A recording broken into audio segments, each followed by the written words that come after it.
اعوذ باللہ من الشیطان اللعین الرجیم بسم اللہ الرحمن الرحیم الحمدللہ رب العالمین الصلاۃ والسلام علی اشرف الانبیاء والمرسلین سیدنا و نبینا و مولانا ابی القاسم محمد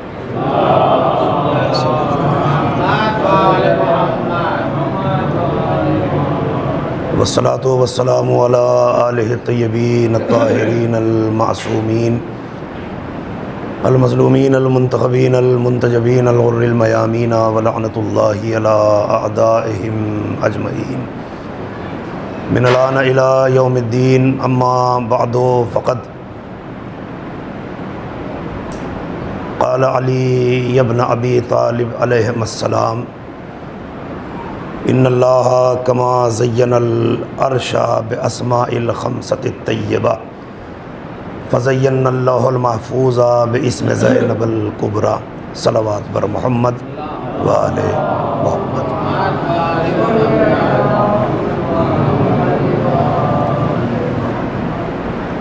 ایک ایسی صلوات پڑھیے کہ محسوس ہو کہ یہ محفل ہو رہی ہے۔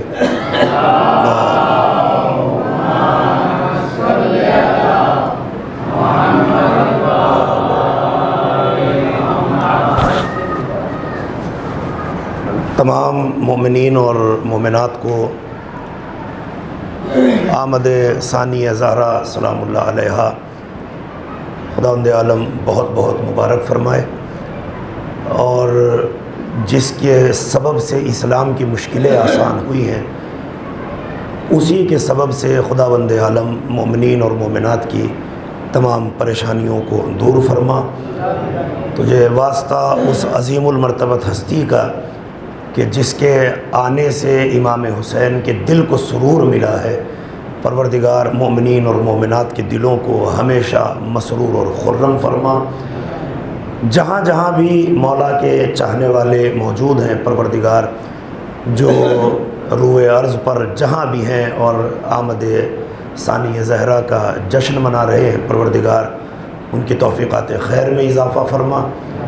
آپ حضرات سے گزارش ہے کہ وقت کے امام کی بارگاہ میں ایک باواز بلند صلوات کے ذریعے سے مبارکباد پیش فرمائیں۔ اللہم صلی علی محمد و آل محمد۔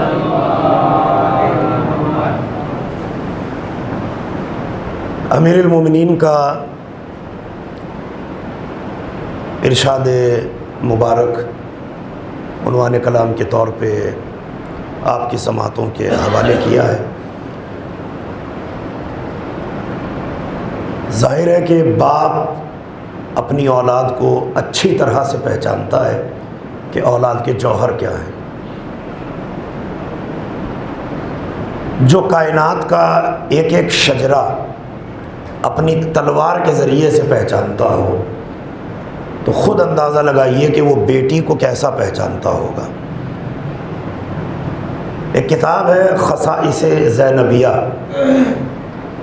علامہ نور الدین جزائری نے اس کتاب کو تحریر فرمایا ہے۔ بڑی بہترین کتاب ہے، اگر کبھی پڑھنے کا موقع ہو تو انشاءاللہ پڑھیے گا۔ اسی کتاب میں نے یہ حدیث مبارکہ پڑھی اور اس کو عنوان کلام کے طور پہ آپ کے سماعتوں کے حوالے کیا۔ اگر آپ تک یہ حدیث برابر پہنچ جائے تو ایک ایک آدمی بول کے احساس کرے اور مجھے احساس دلا دے کہ وہ محفل میں شریک ہو چکا ہے۔ عجیب مزاج کی حدیث ہے مولا کی، ارشاد فرماتے ہیں علامہ نور الدین جزائری خصائص الزینبیہ میں،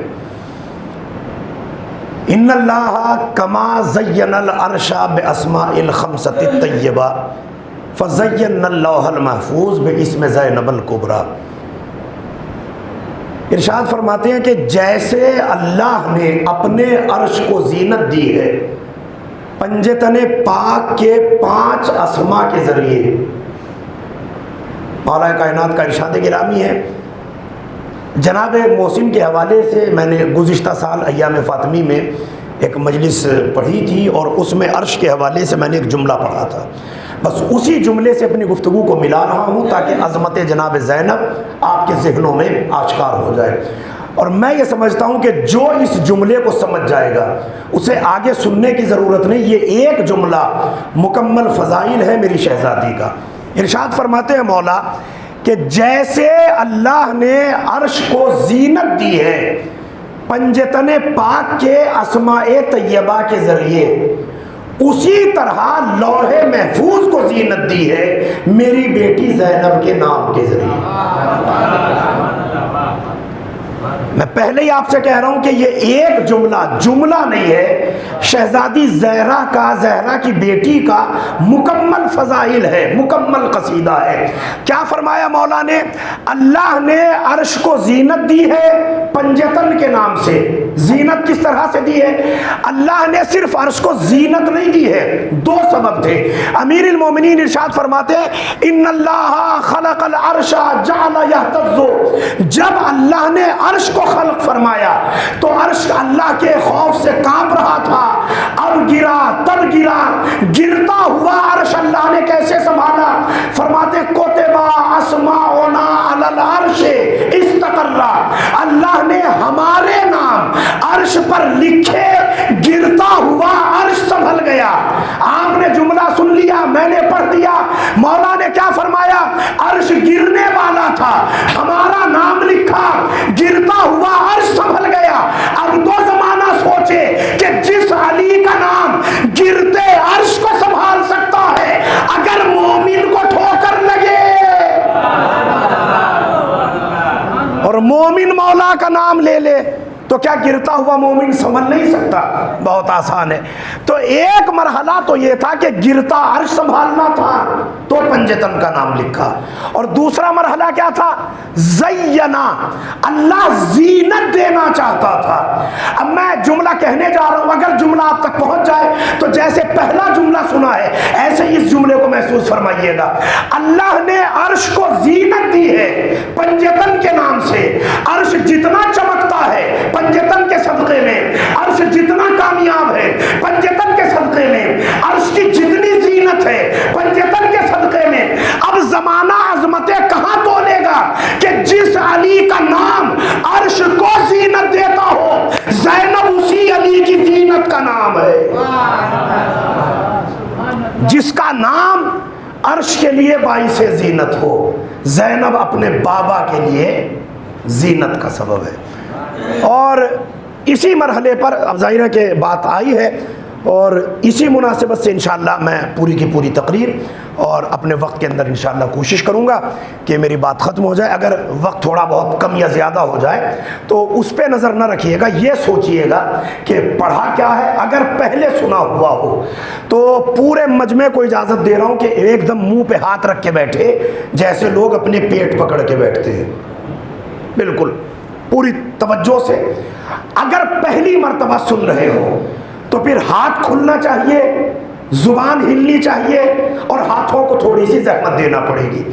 جب میں عرش کے حوالے سے اس حدیث کو پڑھ رہا تھا، عرش کی زینت کا نام پنجتن پاک، لوح محفوظ کی زینت کا نام شریکت الحسین، زینب اولیاء مقام.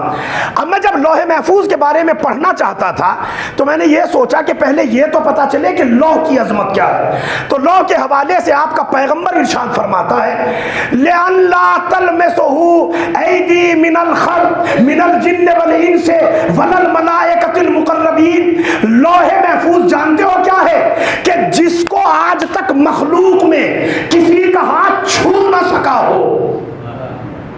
میں جملہ کہہ گیا، پیغمبر اکرم کی حدیث مبارکہ ہے.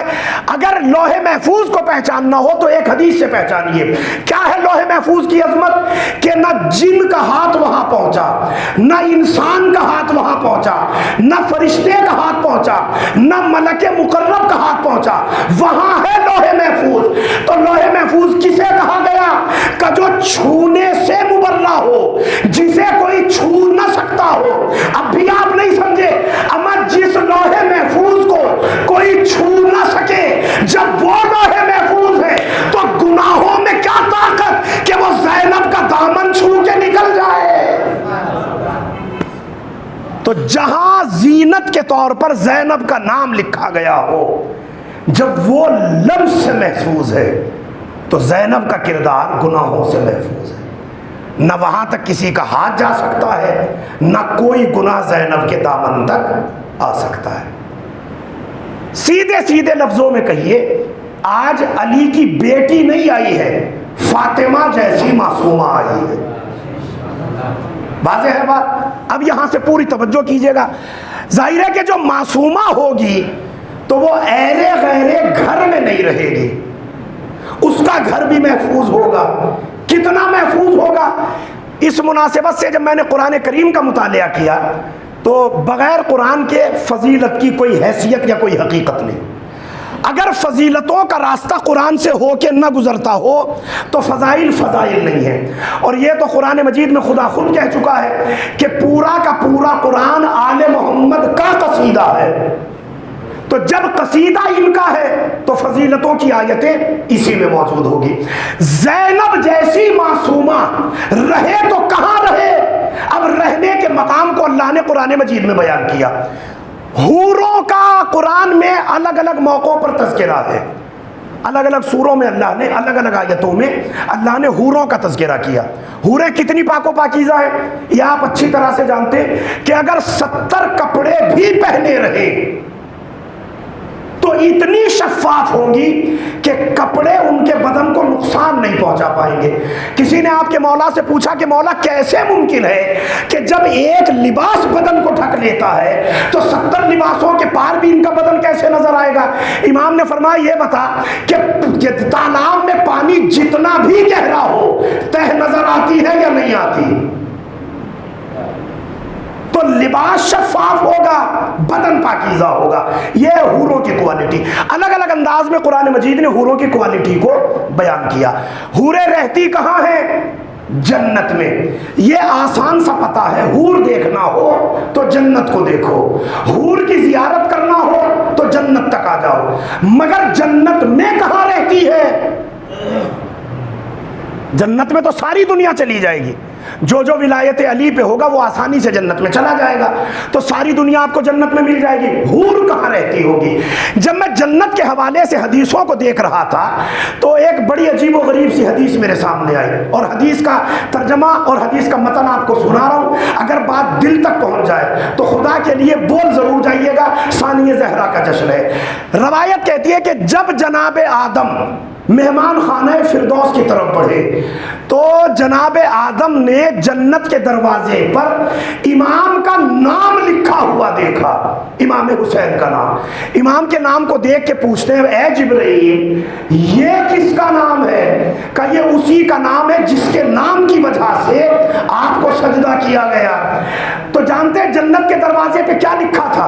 خداوند عالم نے اپنے جلی قلم سے بالکل واضح الفاظ میں لکھا تھا، ھذا ما اوجدہ اللہ من ذل نور ولی حسین ابن علی، یہ ساری کی ساری جنت میں نے حسین کے نور کے سائے سے بنائی ہے۔ میں نے پڑھا، آپ نے سن لیا، حسین کے نور کے سائے سے اللہ نے جنت کو بنایا۔ اب بھی آپ تک شاید بات نہیں پہنچی، اما جس کا سایہ جنت بنا دے اس کا بدن کیا نہ بنائے گا؟ تو اللہ نے حسین کے نور کے سائے سے جنت کو بنایا۔ غلمان نور حسینی کا صدقہ، حورے نور حسینی کا صدقہ، رضوان نور حسینی کا صدقہ۔ اور جنت میں حور رہتی کہاں ہے؟ اب قرآن مجید کا سورہ مبارکہ رحمان ہزاروں مرتبہ آپ نے سنا ہوگا، پڑھا ہوگا۔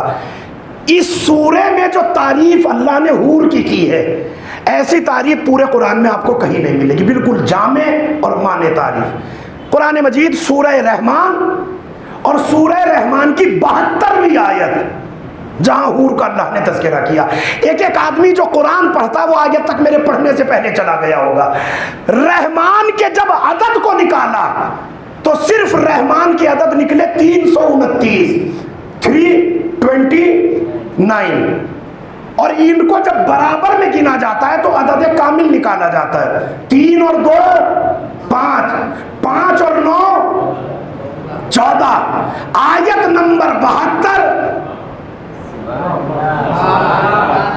اور 14 کو چھوٹا کیجئے، 4 اور 1 یعنی اگر حوروں تک جانا ہے تو پہلے پنجتنی بنو، پھر 14 والا بنو، پھر 72 والا بنو، تو حوروں تک آرام سے پہنچ جاؤ گے۔ اس مناسبت سے جب میں آیہ کریمہ کو پڑھ رہا تھا کہ حور رہتی کہاں ہے،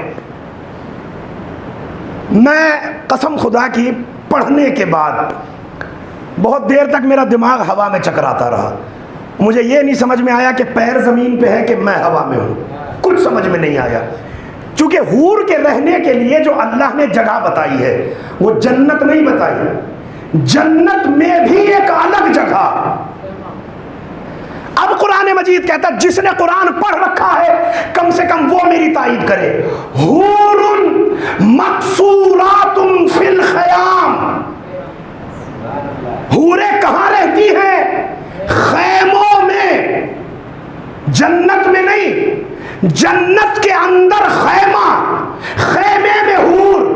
اے پروردگار، اگر حور کو رکھنا تھا تو کیا کسی محل میں نہیں رکھ سکتا تھا کہ جنت میں محل بنتا اور محل میں حور کو رکھ دیتا؟ آواز قدرت آئی، خبردار، میری نظروں میں محل محفوظ نہیں ہے، خیمہ محفوظ ہے۔ یہ میرا ہاتھ آپ کے سامنے جڑا ہوا ہے، قسم خدا کی میں پڑھتے ہوئے وجد میں ہوں، نہ جانے سن کے آپ کی کیا کیفیت ہوگی۔ جب میں نے پہلی مرتبہ پڑھا تھا تو میرا عالم میں ہی جانتا ہوں، اور شاید مجھ پہ اب بھی وہ عالم طاری ہونے والا ہے۔ اللہ نے حور کو کہاں رکھا؟ جنت میں، جنت کے محل میں نہیں، خیمے میں۔ پروردگار، کیا تیرے یہاں عمارت کا کال پڑا تھا؟ کیا اینٹ اور گارا اور پتھر تیری جنت میں نہ تھا کہ تم محل بنا کے حور کو رکھتا؟ اور آپ خود پڑھیے، مولانا موجود ہے امیر عباس صاحب، آپ پڑھیے گا، روایتوں کو دیکھیے گا، پوری دنیا میں پیغمبر کی مشہور زمانہ حدیث ہے کہ جب کوئی بندہ مومن تسبیحات اربع کا ورد کرتا ہے تو جیسے ہی سبحان اللہ کہتا ہے، جنت میں سرخ یاقوت کی اینٹیں بننے لگتی ہیں۔ میں پھر آپ سے کہہ رہا ہوں، خدا کے لیے اس حدیث کی تہ تک جائیے گا، چونکہ حور ہر ایک کو چاہیے۔ حور کو اللہ نے کہاں رکھا؟ روایت کہتی ہے، پیغمبر اکرم کا ارشاد گرامی ہے کہ جب کوئی بندہ مومن ولایت علی کے ساتھ تسبیحات اربع کا ورد کرے تو جیسے ہی سبحان اللہ بولتا ہے، جنت میں یاقوت سرخ کی اینٹیں بننے لگتی ہیں۔ ایک سبحان اللہ کے بدلے کتنی اینٹیں بنتی ہیں نہ پیغمبر نے بتایا نہ مجھے پتا ہے، مگر اتنی تو بنتی ہوگی کہ ایک دیوار مکمل ہو جائے۔ پھر بندہ مومن دوسرا جملہ کہتا ہے، وَالْحَمْدُلِلَّہ، بس جیسے ہی بندہ مومن دوسرا جملہ کہتا ہے، سرخ زمرد، جنت میں اس کے پتھر ایک کے اوپر ایک رکھے جانے لگتے ہیں ایک بار والحمدللہ کہنے پر۔ پھر پیغمبر ارشاد فرماتے ہیں، جب بندہ مومن کہتا ہے وَلَا إِلَهَ إِلَّا اللَّهُ، جیسے یہ جملہ زبان پہ آتا ہے سفید مروارید کی اینٹیں بننے لگتی ہیں، اور جیسے ہی بندہ کہتا ہے اللہ اکبر، بس اللہ اکبر کا کہنا ہوتا ہے سفید موتیوں کے جھالر بننے لگتے ہیں اور جنت میں ایک محل تعمیر ہو جاتا ہے۔ تو انصاف سے بتاؤ، ایک بندہ مومن اگر تسبیحات اربع پڑھے تو محل کا محل تعمیر ہو جائے۔ اے پروردگار، اگر حوروں کو رکھنا تھا تو کیا تو یہ جنت میں محل نہیں بنا سکتا تھا؟ ایک خاکی اور خاطی انسان اگر تسبیحات اربع پڑھ دے تو یہ سبب ہو جائے، اور جس کا نام لیا جا رہا ہو اگر وہ کہہ دیتا تھا کن، اللہ اکبر، اس کو اتنا ہی تو کہنا تھا کہ جنت میں محل بن جا، حور کو رہنا ہے، اسے کن کہنا تھا، اس نے کن نہ کہا، محل نہ بنایا۔ اور آسان کرتا ہوں بات کو، 17 ربیع الاول کو جب اللہ کا حبیب دنیا میں آنے لگا تو اللہ نے کوثر کو دیکھ کے کہا تیرا مالک دنیا میں جا رہا ہے، کیا رقص ولا نہ کرے گا؟ وہ کوثر نے لہروں کو لہروں سے ٹکرایا، 70,000 موتیوں کا جھالر بنا، محل تیار ہوا، مولائیوں پر لٹایا گیا۔ اما جہاں ایک اشارے پر محل کے محل لٹ جائیں تو کیا حوروں کے لیے محل نہ بن سکتا تھا؟ میری سمجھ میں بس ایک سبب آیا، اللہ کو حوریں محلوں میں پسند نہیں تھی، خیمے میں پسند تھی۔ کا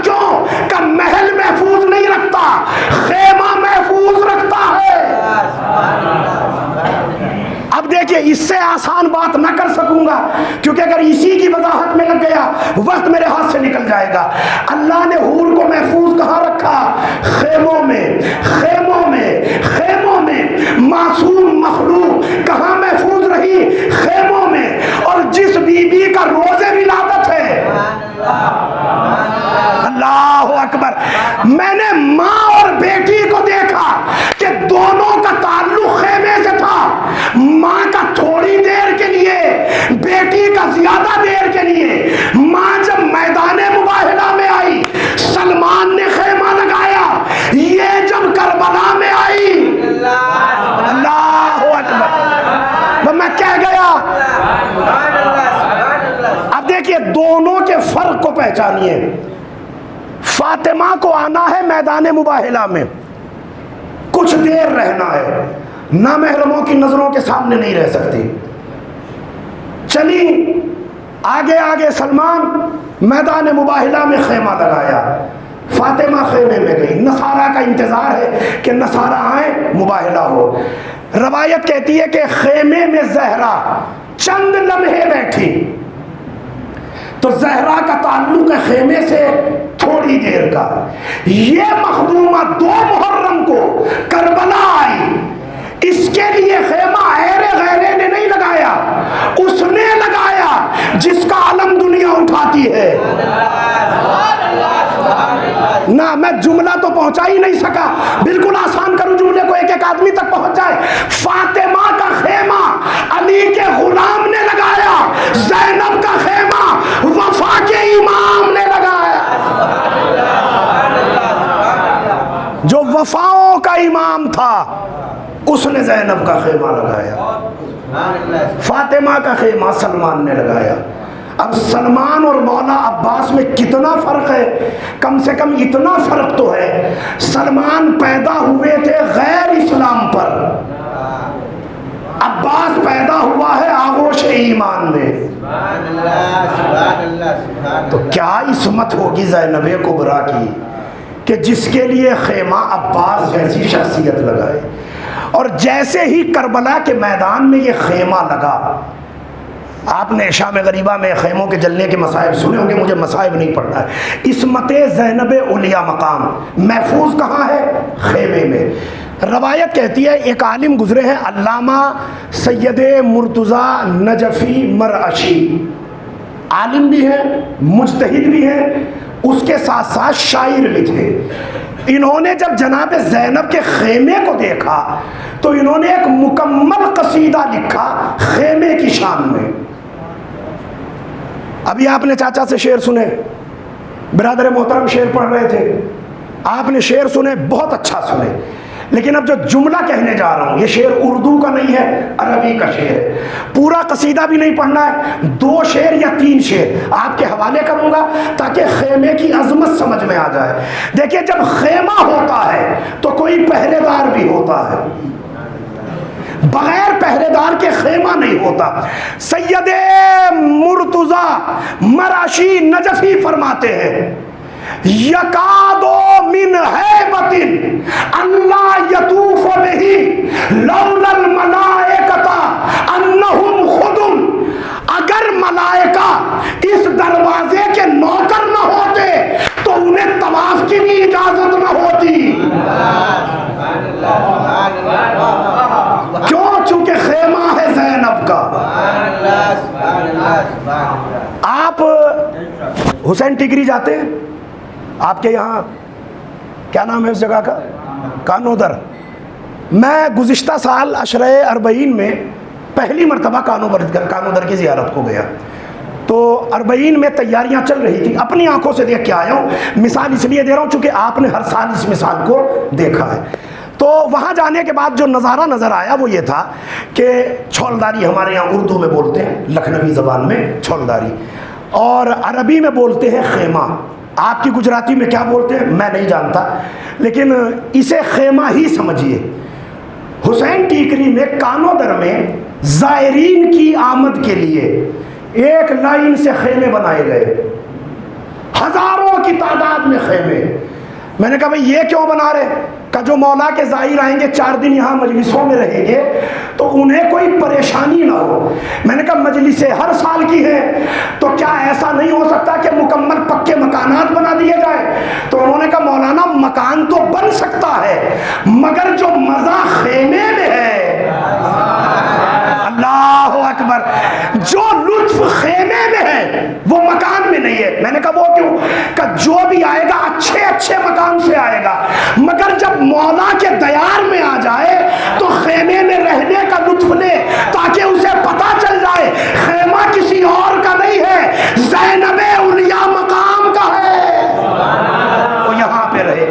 تو خیمہ آپ نے دیکھا ہوگا، جائیے گا خیمے کے پاس، یہ ایک تناور درخت کو کاٹا گیا، ایک بانس بنایا گیا، لکڑی کو درمیان میں ایسے رکھا گیا، ایک لکڑی پہ پورا کا پورا کپڑا رکھا گیا، دونوں طرف وہ ایسے آ گیا، بن گیا خیمہ۔ سائز کچھ بھی ہو سکتا ہے، تکونا ہو سکتا ہے یا بالکل اوپر نیچے اس طرح خیمے ٹائپ سے بنایا جا سکتا ہے جیسے عرب بناتے، لیکن ہوتا خیمہ ہی ہے۔ لیکن اس کو روکنے کے لیے ایک لکڑی ہوتی ہے جس پہ یہ کھڑا رہتا ہے، ایک لکڑی ہوتی ہے جو کپڑے کو روکے رہتی ہے، مگر چاروں طرف ہوتا ہے کپڑا۔ عربی میں اسے کپڑا نہیں بولا جاتا، برابر والے کو بولتے ہیں قنات، اوپر والے کو بولتے ہیں سرادق، اور جو نیچے جہاں یہ خیمہ لگتا ہے اسے بولتے ہیں رواق۔ جو زیارت کے لیے گیا اس نے رواق بھی دیکھا ہے، سرادق بھی دیکھا ہے۔ سرادق کو بالکل آسان کر رہا ہوں، پردہ جو حرم کے دروازوں پر پڑا رہتا ہے اسے کہتے ہیں سرادق، اسی کی جمع ہے سرادقات، پردے کی جمع۔ جو نیچے ہے اسے کہتے ہیں رواق، صحن، ٹھیک ہے۔ اور جو کپڑا اوپر پڑا ہوتا ہے اسے کہتے ہیں حجاب، چونکہ وہ محفوظ کرتا ہے۔ یہ سب رک نہیں سکتا جب تک کہ تناب نہ باندھی جائے۔ دیکھیں خیمے آپ نے، ایک رسی ہوتی ہے جو دونوں طرف سے خیمے کو تھامے رہتی ہے۔ علامہ سید مرتضی مرشی نجفی اپنے اگلے شعر میں ارشاد فرماتے ہیں کہ دنیا کا خیمہ نہ جانے کس چیز کا ہوگا مگر یہ خیمہ زینب کا ہے۔ اس خیمے کی شان کیا ہے؟ سرادقہ من حجاب اللہ وخدامہ ملائکۃ اللہ وتنابہ، اللہ اکبر، وہیبۃ اللہ عظمتہ، کہ اگر زینب کے خیمے کی عظمت کا اندازہ لگانا ہو تو میں 4 جملوں میں پہچانو کہ خیمہ کیا ہے۔ اس کا صحن نہیں ہے، عظمت الہی ہے، پردہ نہیں ہے، عرش الہی ہے، اس کا نوکر نہیں ہے، اللہ کے ملائکہ ہیں۔ اور جو رواق بنا ہے وہ رواقہ عظمت اللہ، اس کا جو صحن ہے وہ عظمت الہی کا ہے۔ سن لیا آپ نے؟ میں نے پڑھ دیا، یہیں تک آپ کے ذہن کو لانا چاہتا تھا، یہاں تک گفتگو تھوڑی مشکل تھی، یہاں سے بالکل آسان کر رہا ہوں۔ صحن کاہے کا ہے؟ عظمت الہی کا۔ تو عظمت الہی کے صحن میں وہی رہ سکتا ہے کہ جو معصوم ہو۔ اگر گناہوں کا پردہ ہوگا تو عظمت الہی کے صحن میں نہیں رہ سکتا۔ اب آپ سوچئے کہ زینب کی عظمت رسول اور اماموں کی نظروں میں کیا ہے؟ عظمت بتانے چلا ہوں آپ کو، چونکہ ولادت کی شب ہے، اس سے بہتر موقع نہ میرے پاس ہوگا نہ آپ کے پاس ہوگا۔ روایات کہتی ہے کہ پیغمبر اکرم کا ارشاد گرامی ہے، عظمت جناب زینب اگر میں پہنچا سکا میری پوری محنت اسی ایک جملے پہ کامیاب ہو جائے گی۔ حدیث ہے پیغمبر کی، ارشاد فرماتے ہیں پیغمبر، من کانا یقرأ القرآن وقام لغیرہ فکأنما افطر المسکر، کوئی انسان جو تلاوت قرآن کر رہا ہو اور وہ کسی کے احترام میں کھڑا ہو جائے تو اس کا کھڑا ہونا کھڑے ہونا نہیں ہے، ایسا ہے کہ جیسے شراب سے روزے کو افطار کر لیا ہو۔ قرآن کی تلاوت کرتے ہوئے اگر کوئی کسی کے احترام میں کھڑا ہو جائے تو ایسا ہے کہ شراب سے روزہ افطار کر رہا ہو. میں نے پڑھ دیا، آپ نے سن لیا. کبھی حدیث پہ غور کیا؟ اصول فقہ کی حدیثوں میں اور اصول اور عقائد جہاں بھی فقہ کے بتائے جاتے ہیں وہاں آپ کو یہ حدیث آسانی سے مل جائے گی. ملتی کیوں ہے حدیث؟ چونکہ قرآن کا احترام اتنا زیادہ ہے کہ اگر قرآن پڑھو تو بس قرآن پڑھو، کچھ اور نہ دیکھو. اور اسی حوالے سے پیغمبر اکرم کی حدیث مبارکہ ہے کہ جب آپ کھانا کھا رہے ہو تو اگر باپ بھی آ جائے تو احترام میں کھڑے نہ ہوئیے کھانا کھاتے ہوئے. حالانکہ باپ کا احترام وہ ہے کہ جو انبیاء ائمہ تک پر واجب ہے. جناب یوسف کو حکومت ملی، تخت پر بیٹھے تھے، جناب یعقوب کی آمد ہوئی. نیت اور انٹینشن غلط نہیں تھا جناب یوسف کا. ہر باپ یہی چاہتا ہے کہ بیٹا ترقی کرے اور بیٹے کو بڑے عہدے پہ دیکھ کے باپ کا دل خوش ہوتا ہے. جناب یوسف کے دل میں یہی تھا کہ مجھے مسند اقتدار پہ دیکھیں گے بابا کا دل خوش ہو جائے گا. جیسے ہی جناب یعقوب سامنے آئے تخت پر بیٹھے رہے، اٹھے نہیں باپ کے احترام میں. اللہ نے ہتھیلی سے نور کو نکالا، نور کو نکلتا دیکھا، پوچھا مالک یہ نور کا جو نسل نبوت تھی اسے ہم نے واپس لے لیا ہے. کہ مالک کیوں؟ کہ باپ کھڑا رہا تم بیٹھے رہے. تو اب آپ خود سوچئے، حجت خدا ہونے کے بعد یوسف تھے بیٹے، یعقوب تھے باپ، یہ بھی نبی وہ بھی نبی، لیکن اگر بیٹا باپ کے احترام میں کھڑا نہ ہوا تو نسل سے نور نبوت چلا گیا. آج جو زمانے میں فساد برپا ہے کہ وقت کا امام آئے گا اور انہی کی حکومت ہوگی، حکومت یقیناً ہوگی مگر ان کی نہیں ہوگی، علی مرتضیٰ کی ہوگی. کیوں؟ کیونکہ سارے امام واپس آئیں گے اور جب باب الائمہ موجود ہو تو بیٹا تخت پر نہیں بیٹھ سکتا. تو بھلے ہی امام آئیں، زمین کو سازگار بنائیں، مگر مسند اقتدار پہ امام جلوہ افروز نہیں ہوں گے، امیر المومنین ہوں گے. کیوں؟ کیونکہ رجعت ہمارے بنیادی عقائد میں ہے. سارے آئمہ پلٹ کے آئیں گے. تو جب سید الائمہ ابو الائمہ موجود ہو، علی جیسا امام موجود ہو، تو پھر تو دوسرے امام کو حق نہیں ہے کہ وہاں بیٹھ جائے. تو یہ میں اس لیے بیان کر رہا تھا کہ بات درمیان میں آئی تو باپ کی عظمت بھی آپ کی سمجھ میں آ جائے اور کھانے کا احترام آپ کی سمجھ میں آئے. کھانا کھا رہے ہیں، کھانا کھائیے، جب آپ کا دل بھر جائے، پیٹ بھر جائے، اٹھیے، تب کسی کے احترام میں، لیکن کھاتے ہوئے احترام ضروری نہیں. پیغمبر کیا فرماتے؟ من کانا یقرأ القرآن، جو قرآن کی تلاوت کر رہا ہو، وقام لغیرہ، اور کسی دوسرے کے احترام میں کھڑا ہو جائے، فکانما افطر المسکر، تو ایسا ہے کہ اس نے شراب سے روزہ افطار کر لیا ہو. میں 3 مرتبہ حدیث سنا چکا آپ کو، آپ کے ذہن میں شاید روایت اب تک نہیں پہنچی. روایت کہتی ہے کہ کانا امام الحسین یقرأ القرآن یومن، ایک دن حسین قرآن پڑھ رہے تھے، وجات زینب الکبریٰ، سامنے سے زینب آ گئی، فوضعت القرآن علی الارض وقام لها اجلالا، حسین نے قرآن کو بند کیا، زینب کے احترام میں کھڑے ہو گئے. اب میں کہہ گیا زندہ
فرماتے ہیں کہ جو قرآن کو چھوڑ کر کسی کے احترام میں کھڑا ہو گویا اس نے شراب سے روزہ افطار کیا.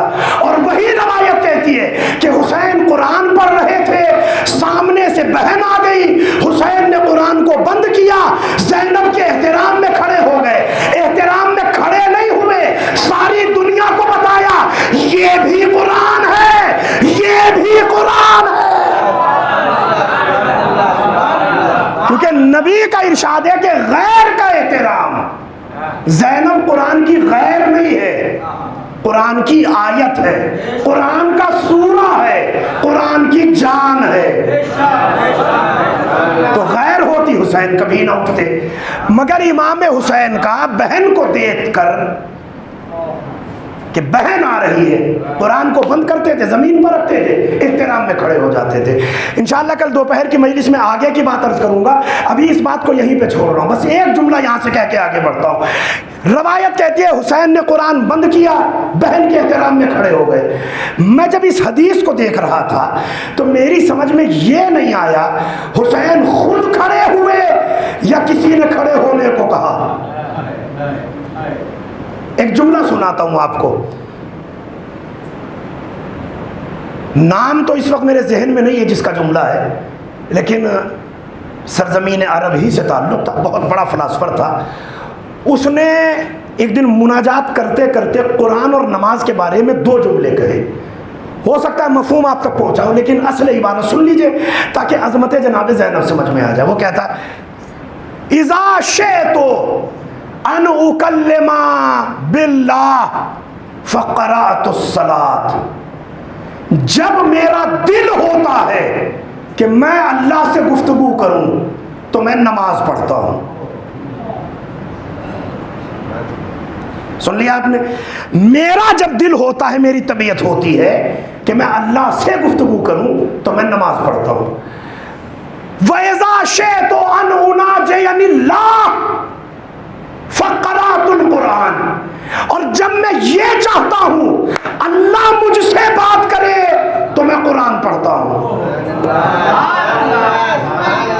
اب دیکھیے پوری تقریر کا خلاصہ 2 جملوں میں آپ کے حوالے کرنے جا رہا ہوں, اور اب دیکھوں گا کہ سنتے کیسے ہیں. کہتا ہے کہ میں جب چاہتا ہوں میں اللہ سے بات کروں تو نماز پڑھتا ہوں, جب چاہتا ہوں اللہ مجھ سے بات کرے تو میں قرآن پڑھتا ہوں. اس کے معنی یہ ہوئے حسین قرآن نہیں پڑھ رہے تھے, اللہ حسین سے بات کر رہا تھا. اللہ اکبر. میں کہہ گیا, مجمع پیچھے رہ گیا, حسین قرآن نہیں پڑھ رہے تھے, اللہ بات کر رہا تھا.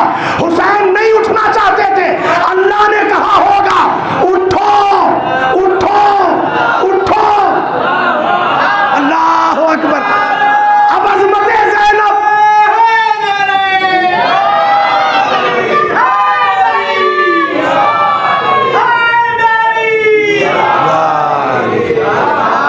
اب عظمت جناب زینب پہ جملہ سنتے جائیے گا, یاد رہ جائے تو دعاؤں میں ضرور نماز دیجیے گا. اللہ بات کر رہا تھا حسین سے, حسین پڑھ رہے تھے قرآن, بلکہ جملے کو بدل دوں, حسین قرآن نہیں پڑھ رہے تھے, قرآن حسین کی زیارت کر رہا تھا.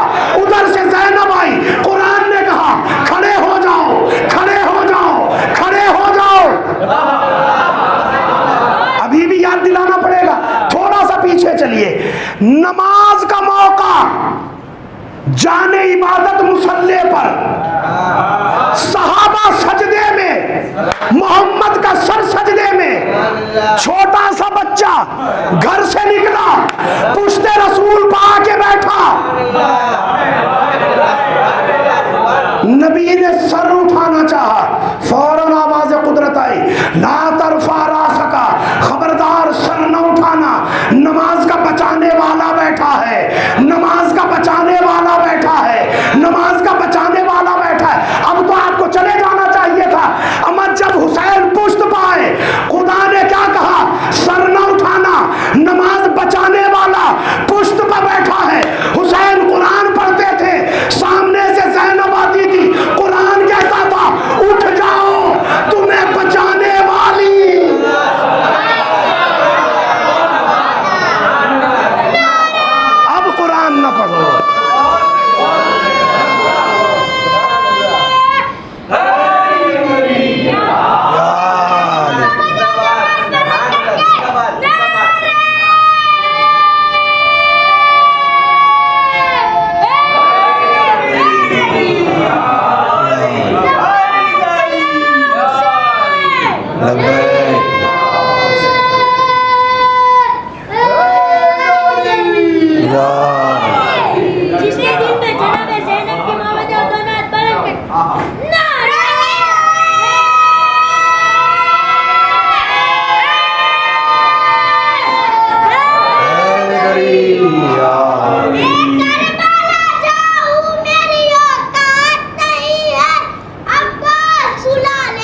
بولتے تھے، قرآن کہتا تھا تمہیں بچانے والی آ رہی ہے، احترام میں کھڑے ہو جاؤ۔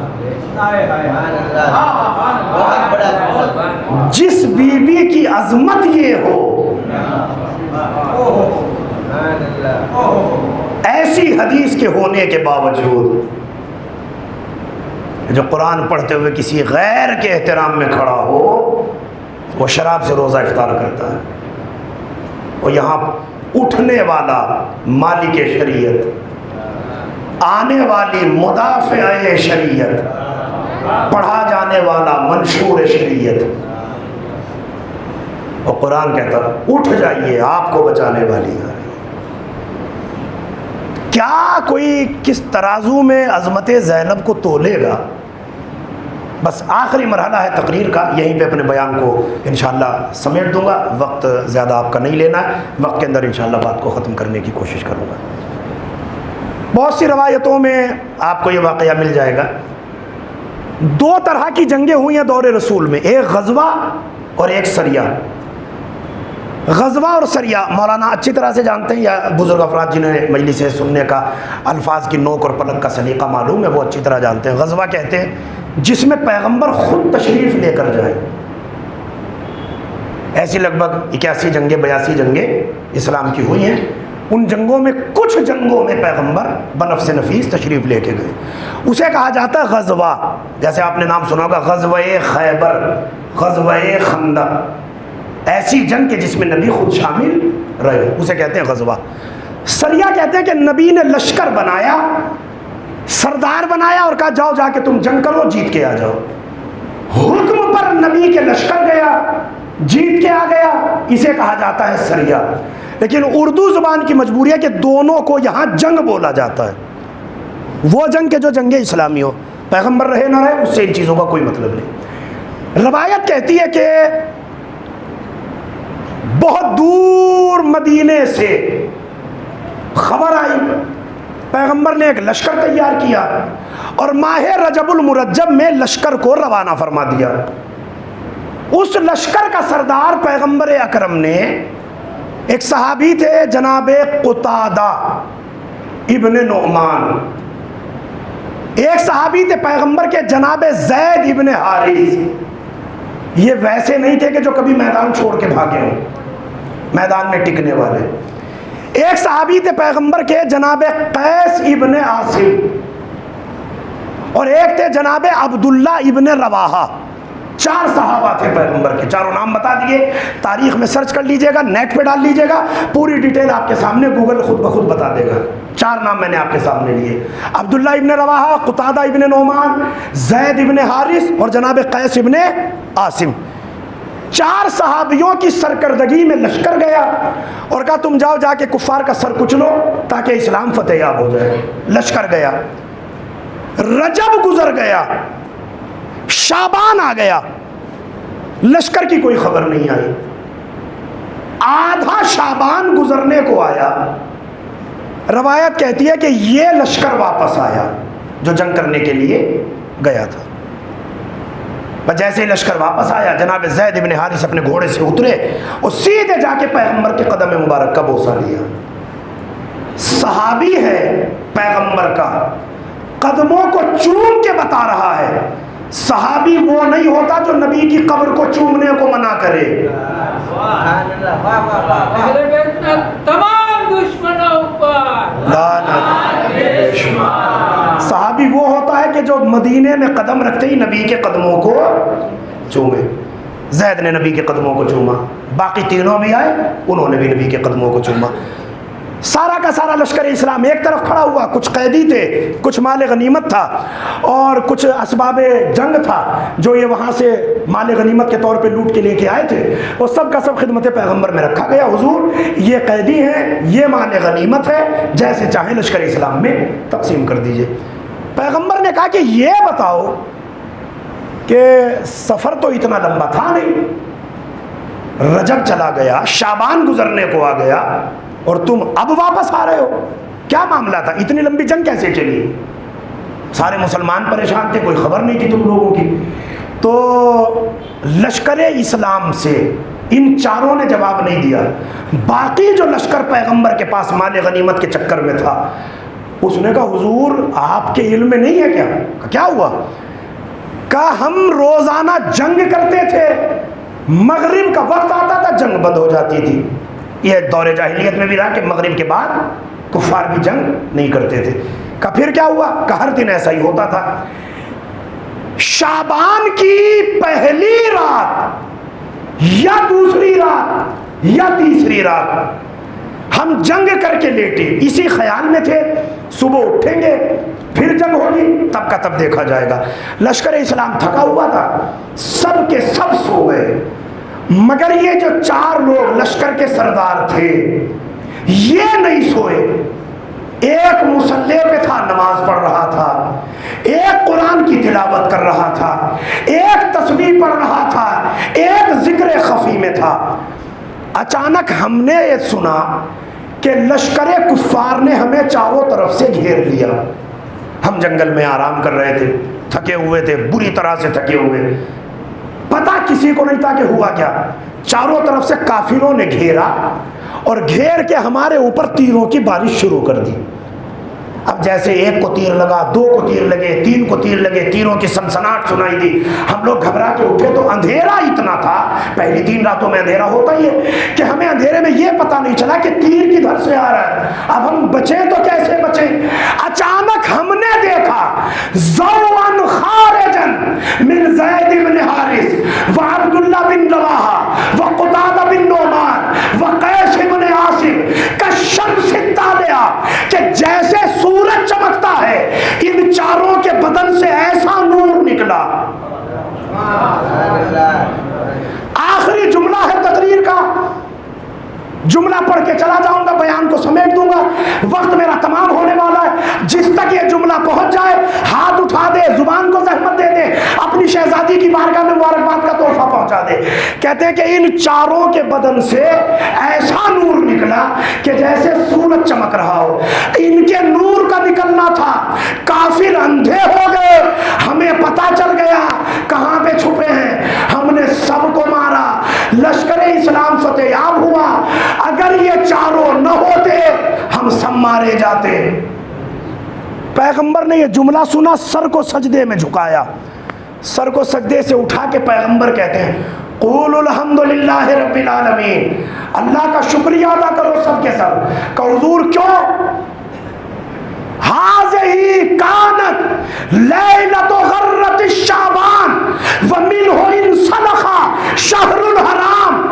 اگر تمہارا کہا ہوا صحیح ہے کہ شعبان کی پہلی, دوسری یا تیسری تاریخ تھی, اچانک ان کے بدن سے نور نکلا کہ جیسے سورج چمکتا ہو, تو تم یہ سمجھ لو یہ نور ان کے بدن سے نہیں نکلا, یہ لیلت غرہ تھی, ان سے اللہ نے رمضان کو نکالا ہے. لیلت غرہ کون؟ شعبان کی پہلی, دوسری, تیسری. لیلت غرہ, لیالی غرہ کسے کہا پیغمبر نے؟ شعبان کی پہلی, دوسری, تیسری. 3 مرتبہ جملہ کہہ چکا, آپ نے شاید اب بھی غور نہیں کیا. اگر 3 کو مانو تو 3 کو ولادت حسین کی, مطلب کیا ہوا؟ نور ان کا نہیں تھا, ولادت حسین کا تھا. اور اگر پہلی مانو تو پہلی کو ولادت ہے زینب کی, تو نور ان کا نہیں تھا, ولادت زینب کا نور تھا. تو جو بی بی شعبان کی پہلی تاریخ کو آئے اور پہلی رات کو لیلہ غرہ بنا دے, چمکتی ہوئی رات, روشن رات. رات روشن نہیں ہوتی, اندھیر ہوتی ہے, اور وہ بھی پہلی تاریخ میں روشن ہونا, یہ سب سے بڑا کمال ہے. کیونکہ چاند جب پہلی تاریخ کو نکلتا ہے تو منٹوں سیکنڈوں میں ڈوب جاتا ہے, پتہ بھی نہیں چلتا نکلا یا نہیں نکلا. دوسری یہی, تیسری یہی, چوتھی یہی. جیسے جیسے 5ویں کے قریب آتا ہے نور میں اضافہ ہوتا ہے, 6, 7, 8, 9, 10, 11, 12 چاند مکمل ہونے لگتا ہے. اور جیسے جیسے 14ویں کے پاس آتا ہے چاند مکمل ہو جاتا ہے. اللہ یہی بتانا چاہتا ہے, اگر پنجتن سے دور رہو گے, اندھیروں میں ڈوب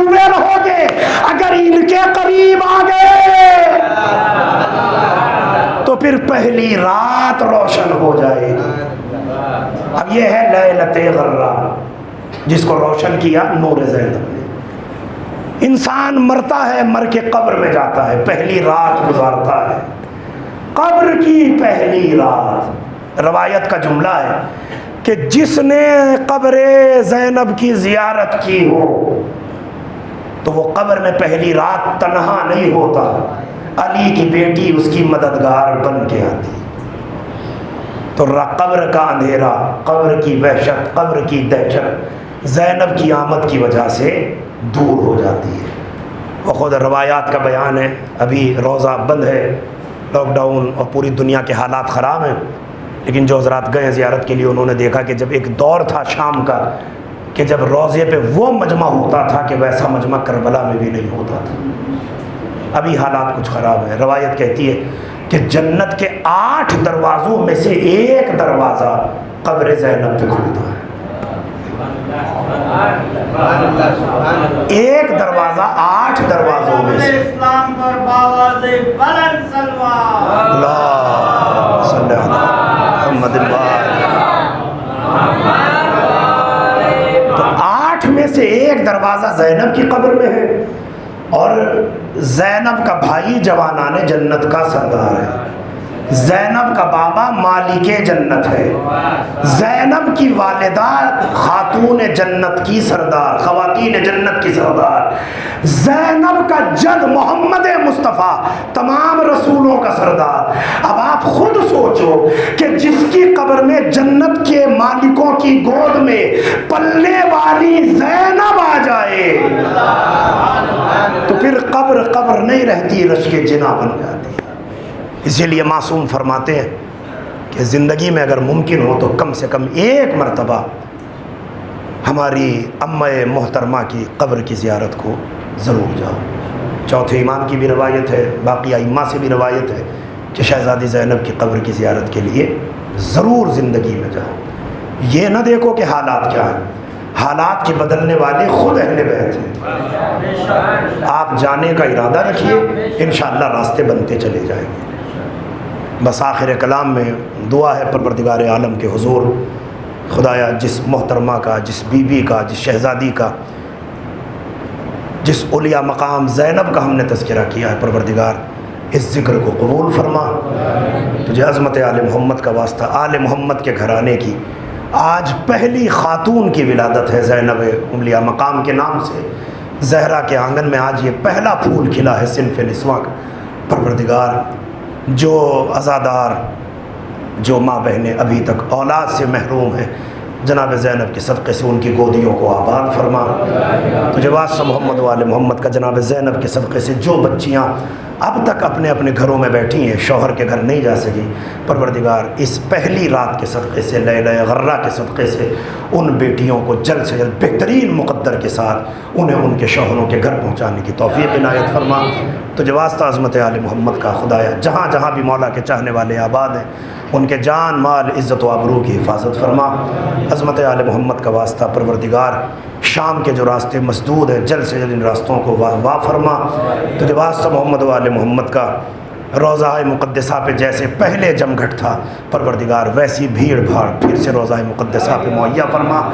تمام مزارات مقدسہ کی حفاظت فرما، ہمارے وارث کے ظہور میں تعجیل فرما، ہمیں اس لائق بنا کے مولا کے ناصروں میں ہمارا شمار ہو۔ آپ حضرات سے گزارش ہے کہ امام وقت کی بارگاہ میں بآواز بلند صلوات کے ساتھ ان کی جدہ کی ولادت کی مبارکباد پیش فرمائیں۔